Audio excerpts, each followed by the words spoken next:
Most people are afraid to return to an empty house. But I was different. When I came home early that day and saw my son sitting waiting in the darkness, I wished this house were truly empty. Because its presence was more terrifying than any solitude. It was filled with the breath of murderers bearing the name of their own flesh and blood. Glad to have you back. Get comfortable, grab your snacks, and keep one thing in mind. Every person you're about to hear about had a chance to walk away clean. They chose to swing first, I just chose to swing last. If you like these stories of justice served cold, leave a comment below and hit that subscribe button. You're definitely in the right place. I wasn't supposed to be back in town until tomorrow afternoon.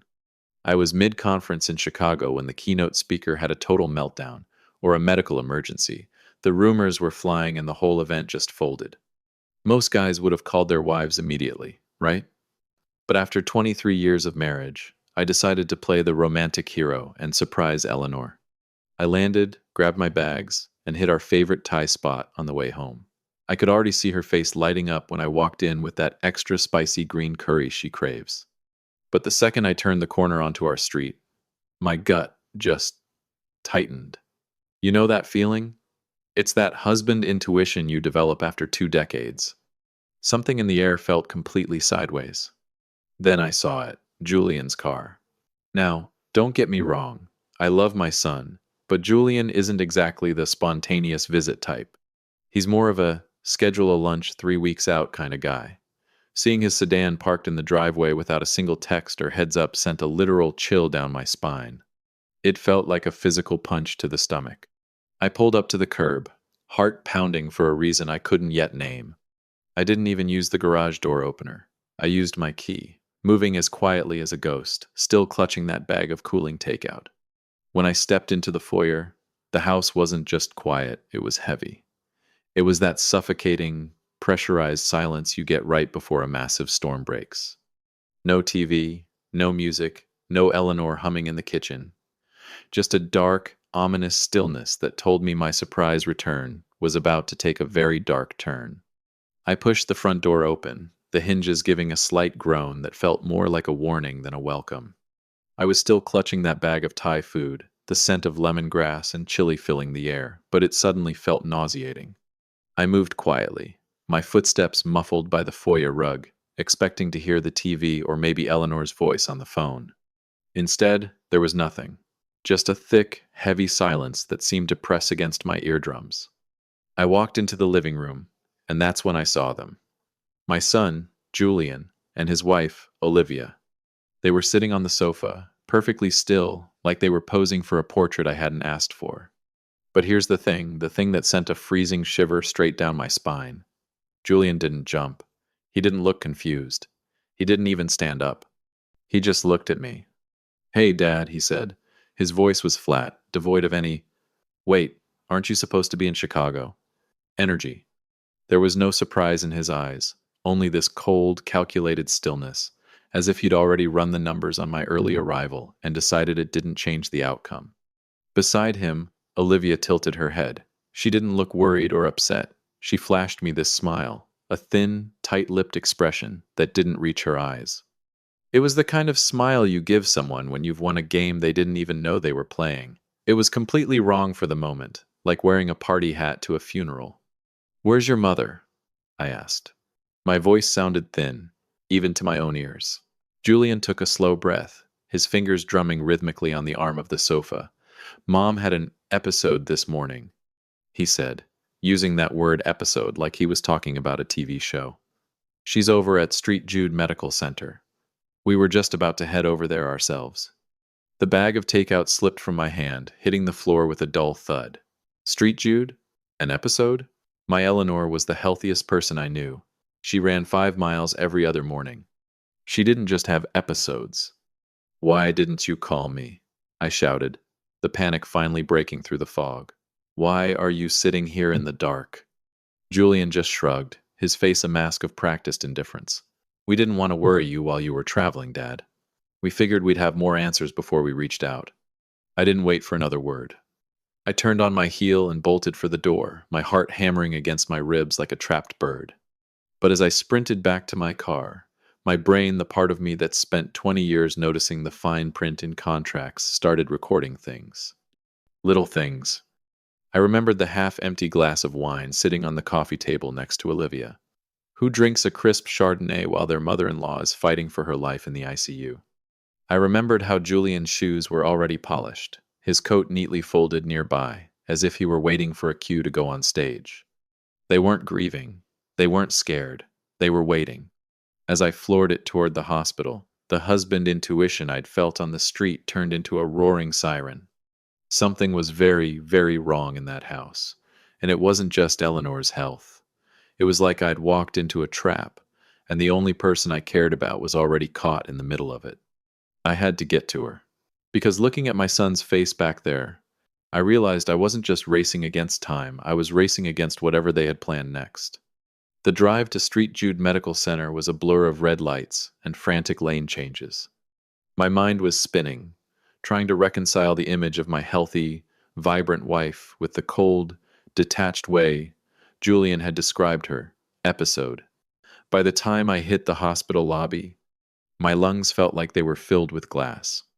I found the ICU, and after what felt like an eternity of pleading with the nurses, a woman in a lab coat approached me. Dr. Sarah Miller. She had that look doctors get when they're about to break your heart, professional, calm, but carrying a weight in her eyes that told me to brace myself. Mr. Sterling, she began, leading me into a small, quiet consultation room. I'll be direct. Eleanor is in a very critical state. When she was brought in, she was experiencing severe disorientation. She didn't know the year, the city, or even her own name. But more concerningly, we're seeing the early stages of multi-organ failure. The room felt like it was shrinking. Organ failure? From what? A virus? A heart attack? Dr. Miller sighed, looking down at a clipboard. That's the thing. We ran a full toxicology screen. Eleanor's blood is showing extremely high levels of toxicity. Specifically, heavy metal traces that shouldn't be in a human system at these concentrations. I felt the blood drain from my face. Was it something she ate? Food poisoning? No, Dr. Miller said, her voice dropping an octave. This isn't a sudden reaction. These levels suggest a prolonged, steady accumulation. This has been building up in her system for months, slowly wearing down her internal organs until they simply couldn't keep up anymore. It's not an episode, Mr. Sterling. It's a systemic collapse. My mind flashed back to the last few months. Eleanor had been more tired than usual, sure, but we just thought she was getting older. Or maybe it was the lingering pain from her sprained ankle. I had no idea she was being hollowed out from the inside. When she finally let me into Eleanor's room, the sight of her nearly brought me to my knees. This wasn't the woman who outran me on our morning jogs, or the one whose laugh could fill an entire house. She looked small, shrunken. Her skin, usually so radiant, was now a sickly, waxen gray. She was hooked up to a dozen different tubes, and the rhythmic hiss-click of the ventilator was the only thing breaking the silence. I took her hand. It was cold, so incredibly cold. I'm here, Elle, I whispered, my voice breaking. I'm right here. She didn't move. She didn't even flicker an eyelid. Seeing her like that reduced to a shell by something that had been happening right under my nose ignited a fire in my gut that burned hotter than the panic. If this was a build-up, it wasn't an accident. It was a process, and a process requires a person. I looked at the heart monitor, the green line spiking with every fragile beat of her heart.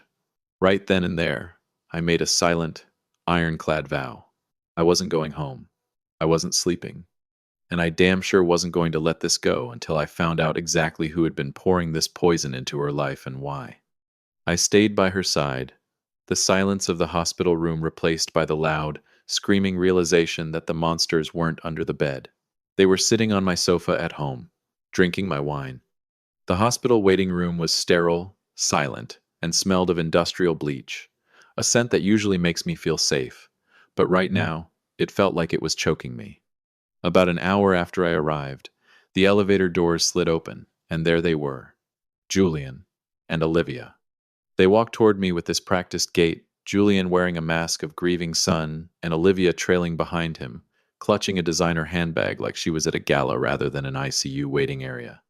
Julian reached out, probably to give me some hollow hug, but I didn't let him get close. I just held up my hand, a sharp, cold gesture that stopped him in his tracks. Not now, I said. My voice was a low growl, vibrating with a rage I was barely containing. Just sit down and wait. They looked at each other, confused but compliant. They sat. I walked away, finding a quiet corner near the vending machines where I could see them, but they couldn't hear me. My hands were shaking as I pulled out my phone to call the only person I could trust, Marcus. Marcus has been my best friend since we were roommates in college. He's a guy who deals in hard facts and even harder security. When he picked up, I didn't even say hello. I just told him everything, what the doctor said about the toxicity, the heavy metals, the slow accumulation. Arthur, Marcus's voice was grave. If it's a buildup, that's not an accident. That's a schedule. Someone had to be there, day after day, making sure she took it. I know, I whispered, my eyes locked on Julian and Olivia across the room. They were whispering to each other, Olivia looking more annoyed than worried. I need to do something, Marcus. I need to protect her, even if she's already in here. Follow the money, Art, Marcus advised. If they're doing this, they're doing it for a reason. Cut the oxygen. See who starts gasping for air. He was right. I opened my banking app. Over the years, I had been generous, too generous. I'd given Julian and Olivia access to several secondary accounts for their business ventures and emergencies. I had even set up a trust that they could draw from for household expenses while they were helping Eleanor. My heart was thumping against my ribs as I began the process. Tap. Revoke access. Tap. Lock secondary cards. Tap. Change authorization codes. One by one, I cut the financial lifelines I'd spent decades building for them. It felt like I was declaring war, and in a way, I was. I walked back into the main waiting area just as I finished the last lock. I stood about 10 feet away from them, watching. Then, it happened. Ping. Olivia's phone buzzed in her lap. Then Julian's phone chimed in his pocket. I watched Olivia's face. She picked up her phone, likely expecting a social media notification. But as she read the screen, a notification from the bank stating her access had been terminated, that smug, thin smile she'd been wearing didn't just fade, it vanished. Her face went pale, then turned a sharp, ugly shade of red. She looked up at me, her eyes darting with a mix of panic and pure, unadulterated venom. Julian pulled out his phone, his brow furrowed. He looked at the screen, then at his wife, then finally at me. In that moment, the last shred of my denial went up in flames. I wasn't just overreacting. I hadn't just misinterpreted a look. I had poked the hornet's nest, and the hornets had just shown their stingers. I didn't say a word. I just stared back at them, my face a mask of iron. I realized right then that the people I called family were likely the ones trying to kill the woman I loved. The time for being a nice guy was over. The game had officially begun, and I had just made the first move. The air in that hospital hallway was thick enough to cut with a knife. After I saw their faces when those bank notifications hit, I knew I was looking at strangers, not family. But as I stood there, watching the panic dance in Julian's eyes, my brain started doing something it should have done months ago. It started connecting the dots. I sat back down next to Eleanor's bed, listening to the steady beep-beep of the monitors, and my mind traveled back to about 4 months ago. Eleanor had taken a nasty spill down the front steps and sprained her ankle pretty bad. She was sidelined, stuck on the couch, and I was losing my mind trying to balance the office and taking care of her. That's when Julian stepped in. He seemed so different. He told me, "Dad, you're stressed. Let Olivia come over every morning while you're at work. She can handle breakfast and make sure Mom stays on top of her meds." At the time, I actually felt a lump in my throat. I thought, finally, he's growing up. He's becoming the man I hoped he'd be. I was so blinded by gratitude that I didn't see the Trojan horse entering my home. Every morning for 4 months, Olivia was there. She was like a ghost in the kitchen. By the time I was grabbing my coffee to head out, she already had a tray prepared for Eleanor. Toast, tea, and a little ceramic dish with vitamins. I remember seeing those pills, little white and yellow capsules. I never questioned them. Why would I? It was my daughter-in-law, my son's wife. I looked up from Eleanor's pale face and caught Julian and Olivia whispering near the door. The grieving act was slipping. They looked like two people who had just realized the exit door was locked. Julian, I said. My voice was low, but it cut through their whispering like a blade. They both jumped. Come here, both of you. They shuffled over, looking everywhere but at me. The doctors are asking about Eleanor's daily routine. I lied, keeping my face as stoic as a statue. They need to know exactly what supplements she was taking. Since Olivia, you were the one handling her morning vitamins while I was at work, I need the names. Right now. Brands, dosages, everything. The silence that followed was deafening. Olivia's hand flew to her necklace, twisting the gold chain nervously. Her eyes darted to Julian. Oh, she stammered, her voice going up an octave. It was just standard stuff. A, B, C vitamins. We got them from that organic shop downtown. I think the bottle was green. Which shop, Olivia? I pressed, stepping closer. I could smell her expensive perfume, and it felt like a slap in the face. And what was the dosage? If she's had a reaction, the doctors need to know if it was a specific brand. Julian stepped in, trying to play the protector. Dad, she doesn't remember the exact brand. It's been months. We just wanted Mom to feel better. Why are you acting like this is an interrogation? Because my wife is dying of heavy metal poisoning, Julian. I didn't shout, but the intensity in my voice made him flinch. And the only people who handled her food and vitamins for the last 120 days are standing right in front of me. Their faces went from pale to ghostly white. They didn't have an answer, because there was no organic shop. There were no standard vitamins. I felt a wave of pure, unadulterated disgust wash over me. I looked at my son, the boy I'd taught to ride a bike, the man I'd bailed out of debt more times than I could count, and I realized he was a predator. Get out, I said, my voice vibrating with a quiet authority that brooked no argument. Dad, listen, Julian started. I said, get out, I repeated, stepping into his personal space. Leave this hospital. Don't go to our house. Don't call me. If I see either of you near Eleanor's room again, I won't be calling the nurses. I'll be calling the police. Move, now. They didn't argue. They turned and practically ran toward the elevators. As the doors closed on them, I collapsed into the chair by Eleanor's bed. I felt sick. I felt like a fool. I had invited the wolves into the house and thanked them for coming. But as I took Eleanor's cold hand in mine, the regret turned into a cold, hard resolve. I was done being the nice guy. I was done being the provider. From this moment on, I was the hunter. The fluorescent lights of the hospital waiting room hummed with a low, buzzing frequency that seemed to vibrate inside my skull. It was 3 a.m. I hadn't slept in nearly 24 hours, but I've never felt more awake. My laptop was perched on my knees, the screen glowing a cold, clinical blue as I scrolled through 6 months of digital bank statements.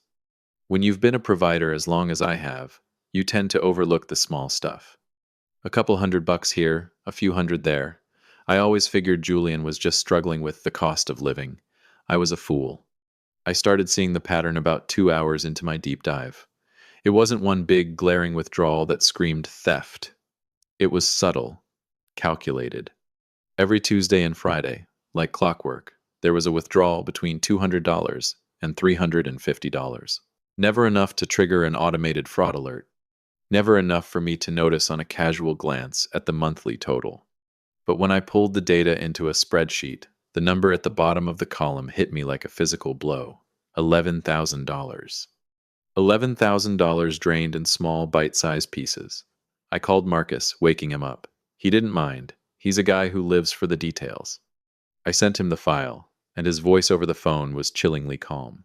Arthur, Marcus said, the sound of him typing in the background. This isn't a gambling debt or a spending spree. This is a payroll. Whoever did this was being careful. They didn't want to kill the golden goose. They wanted to bleed it slow so it wouldn't notice the faintness until it was too late.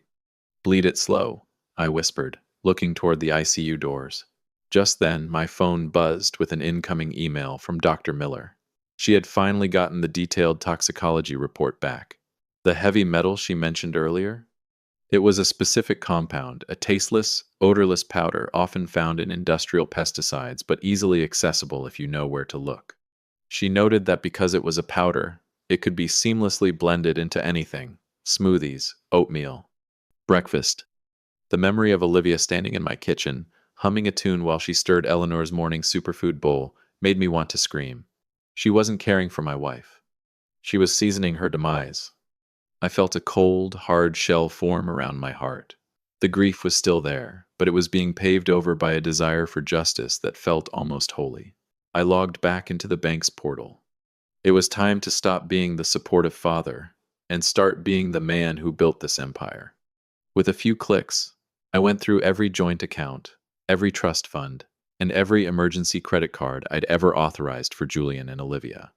One by one, I hit revoke access. One by one, I clicked close account. I watched the authorized user labels vanish from the screen. In less than 10 minutes, I had effectively wiped them off my financial map. I knew they'd feel it soon. People like them check their balances like a pulse. I opened my messaging app and found Julian's name. My thumb hovered over the keyboard for a long time. I didn't want to give him a chance to lie. I didn't want to hear his excuses. I just wanted him to know that the lights were finally on. I typed out 3 words and hit send. I found everything. I set the phone down on the plastic chair next to me and watched the delivered icon appear. Now, the silence of the hospital didn't feel heavy anymore. It felt like the calm before a very necessary storm. I sat by Eleanor's bed as the sun began to peek through the hospital blinds. The $11,000 Julian had siphoned off was a lot of money, but in the world I'd built for my family, it was pocket change. It was bad behavior money, not kill your own mother money. My gut told me there was a much bigger whale swimming beneath the surface. I called Marcus again. He sounded like he'd been up all night, too. Marcus, I need you to dig deeper. Check the will, the trusts, and specifically, check Eleanor's life insurance. She's been talking about legacy for the last year. I need to know if she actually changed anything. An hour later, my phone buzzed. It was a PDF from Marcus with a one-line text. Art, sit down before you read this. I opened the file and my heart stopped. 6 weeks ago, just 2 weeks before she fell and sprained her ankle, Eleanor had met with her attorney in secret. She had updated her primary life insurance policy. Total value? $2.3 million USD. But that wasn't the shocker. The shocker was the beneficiary. Eleanor had been growing increasingly disappointed with Julian's entitlement and his refusal to hold down a real job. The document stated that she was officially removing Julian as the sole beneficiary. Instead, the $2.3 million was to be moved into a newly formed charitable trust for underprivileged children's education. I leaned back in the uncomfortable plastic chair, my head spinning. I saw a date stamped at the bottom of the document. There was a 30-day waiting period for the changes to become legally binding. I looked at the calendar on my phone. We were currently on day 20. Oh God, I whispered, the realization hitting me like a freight train. If Eleanor died before those 30 days were up, the old policy was still the one in effect. And in the old policy, Julian was the primary beneficiary. He'd get every single cent. But if she survived another 10 days, Julian and Olivia would be cut off from the millions forever. Everything clicked. The slow accumulation of heavy metals wasn't just a cruel choice, it was a tactical one. They didn't want her to die in an accident. An accident meant an immediate autopsy and a police investigation. They wanted her to fail. They wanted it to look like a tragic, natural decline of a woman whose body just gave out. They were racing against a clock. They were literally poisoning her to death so they could cash in before she had the chance to give that money to children who actually needed it. I looked at my wife, her chest rising and falling with the mechanical help of a ventilator, and I felt a level of rage I didn't know a human being could contain. My son wasn't just a thief. He was a cold-blooded assassin who had calculated the price of his mother's life down to the decimal point. They hadn't just chosen money over family. They had chosen $2.3 million over the woman who had spent 26 years making sure they never wanted for anything. I stood up and walked to the window, looking down at the hospital parking lot. I knew what I had to do. I couldn't just call the police yet. I needed the kind of evidence that would bury them so deep they'd never see the sun again. The 30-day clock was ticking for them, but now I was starting a clock of my own. I wanted to burn the world down. I wanted to find Julian, drag him into that hospital room, and make him look at what he'd done to his mother. But Victoria Sterling, our family attorney for the last 15 years, was the only thing keeping me from making a mistake that would let him walk free. She's a sharp, no-nonsense woman who treats the law like a high-stakes game of poker. Arthur, she said, her voice steady and chillingly calm as we sat in a corner of the hospital cafeteria. If you confront him now, you're just a grieving, angry husband. He'll call it a misunderstanding. He'll hire a slick lawyer, and he'll tie this up in court for years while Eleanor's clock keeps ticking. If you want to bury him, you have to let him think he's winning. Keep your mouth shut and let the trap set itself. It was the hardest thing I've ever done. Every fiber of my being wanted to scream, but I listened. And while I played the part of the distraught father, Marcus and Victoria were busy building a cage of steel-clad evidence. Marcus hit pay dirt first. He'd been scouring surveillance footage from every alternative health and industrial supply shop within a 50-mile radius. He found it at a small, dusty pharmacy 2 towns over, one of those places that still sells old-school chemicals. The footage was grainy, but there was no mistaking my son. Julian was standing at the counter, looking over his shoulder every 3 seconds, buying a concentrated plant supplement that contained high levels of the exact heavy metals the doctors found in Eleanor.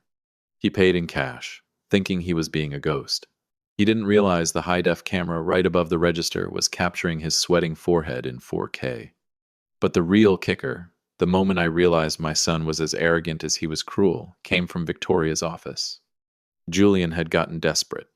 With the bank accounts locked and the 30-day deadline for Eleanor's insurance change looming, he made a move so stupid it was almost laughable. He called an estate lawyer, pretending to be Eleanor's personal assistant. He wanted to verify the status of her recent policy updates, claiming Eleanor was too ill to talk but wanted to make sure everything was in order. He used a voice modulator app to try and sound older, more professional. But here's where he tripped over his own ego.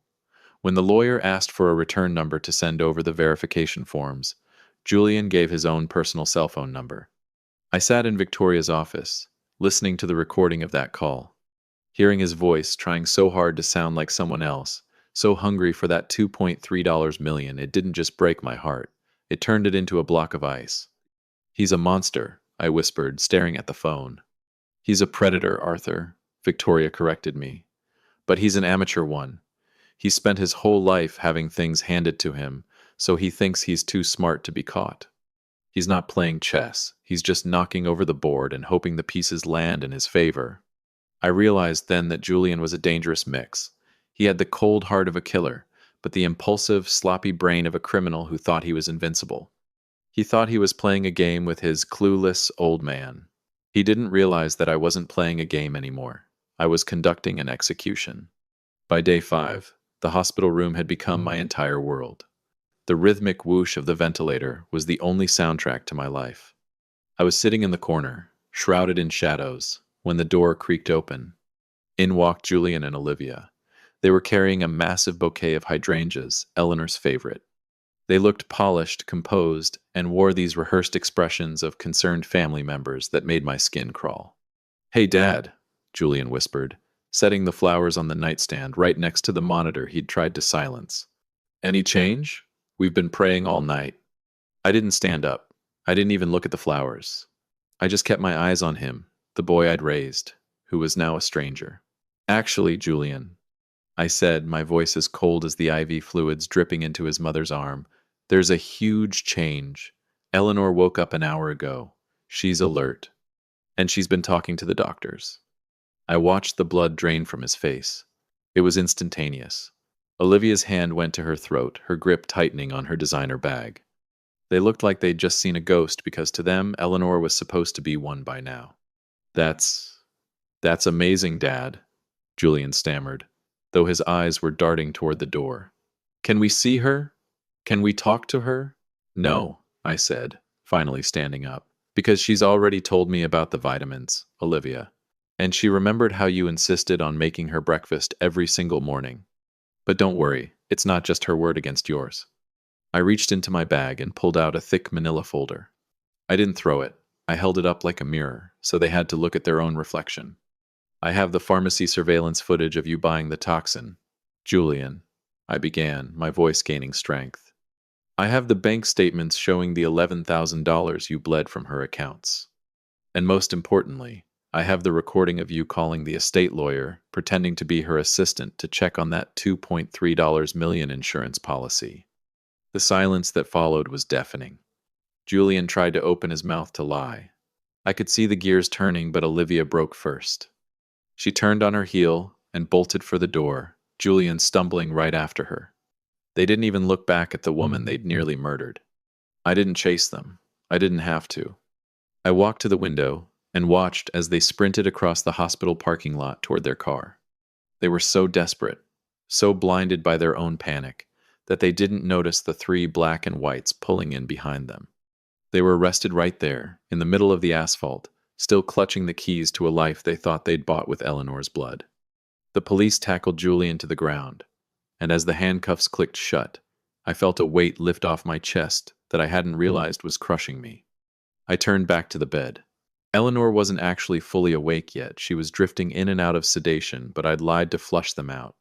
I took her hand, the warmth finally starting to return to her fingertips. I was heartbroken that my own son was a monster. But as I watched the sirens fade in the distance, I felt a grim sense of peace. I had kept my vow. I had protected her.